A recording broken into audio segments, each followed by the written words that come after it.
नमस्कार मित्रांनो, माझे आरोग्य प्रयोग या मालिकेत आज मी उपवास कुणी करू नये या विषयावर बोलणार आहे।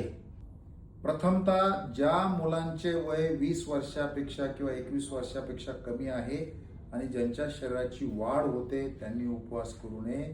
तसेच गर्भवती व स्तनपान करणाऱ्या महिलांनी उपवास करणे आवश्यक नाही। ज्या लोकांच्या शरीरात जास्त फॅट नाही त्यांनीही उपवास करू नये। लेट्सअप मराठीवरील माझा YouTube व्हिडिओ पाहून ज्या लोकांनी उपवास करायला सुरुवात केली आहे त्यापैकी काही लोकांचे मला जे दूरध्वनी संदेश आले त्यामध्ये जवळपास प्रत्येक दिवशी 1 किलो वजन कमी होणारे जे लोक आहेत त्यांना माझी अशी विनंती आहे की सर्वसाधारणपणे 400 ग्रॅम दिवसाला कमी होणे अपेक्षित असून एकदम हार्ड डाएट व कमी जेवण घेऊन ओमॅड करू नये। ज्या लोकांचे 2 वेळ किंवा 3 वेळ जेवून सर्व प्रकारचे ब्लड रिपोर्ट नॉर्मल आहेत, त्यांना कुठल्याही प्रकारचा आजार नाही, त्यांनी ओमॅड करण्याची आवश्यकता नाही। जे लोक दिवसभर अतिशय कष्टाचे काम करतात व त्यांच्या शरीरावर कुठलेही फॅट साचलेले नाही, त्यांना ढेरी नाही, अशा लोकांनी सुद्धा उपवास करू नये। ओमॅड मध्ये खरं तर डेन्स न्यूट्रिशन मिळणे अपेक्षित आहे, त्यामुळे पिझ्झा, बर्गर वगैरे अशा प्रकारचे साधे पदार्थ ज्याच्यातून पुरेसे न्यूट्रिशन भेटत नाही अशा लोकांनी ओमॅड केल्यास त्यांना फायद्यापेक्षा तोटा अधिक होऊ शकतो।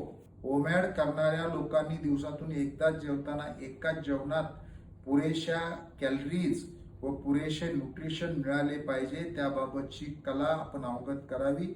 याबाबत माझे इंस्टाग्राम, फेसबुकवर, यूट्यूबवर टाकलेले इतर व्हिडिओ सुद्धा आपण पहा।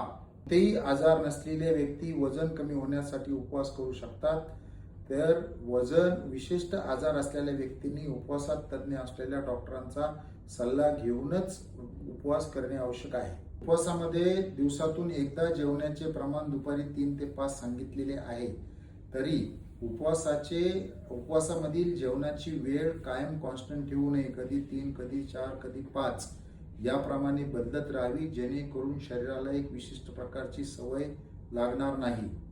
उपवासाची सवय शरीराला कंटिन्युअस लावू नये। शक्य झाल्यास आपल्या आजाराचा विचार करून आठवड्यातील 2 दिवस दिवसातून 2 वेळा जेवण्यास हरकत नाही। उपवास करताना तुम्हाला सप्लिमेंट न्यूट्रिशन घ्यावे लागते, तशी मानसिक तयारी झाल्यानंतरच उपवासास सुरुवात करावी।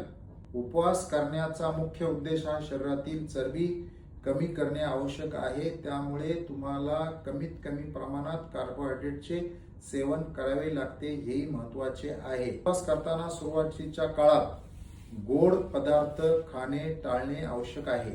उपवास हा नेहमी उपवासात तज्ञ असलेल्या डॉक्टरांच्या सल्ल्यानुसार करावा व वेळोवेळी आपल्या रक्त चाचण्या करून आपल्याला उपवासाचा किती फायदा होतो याची खात्री करावी।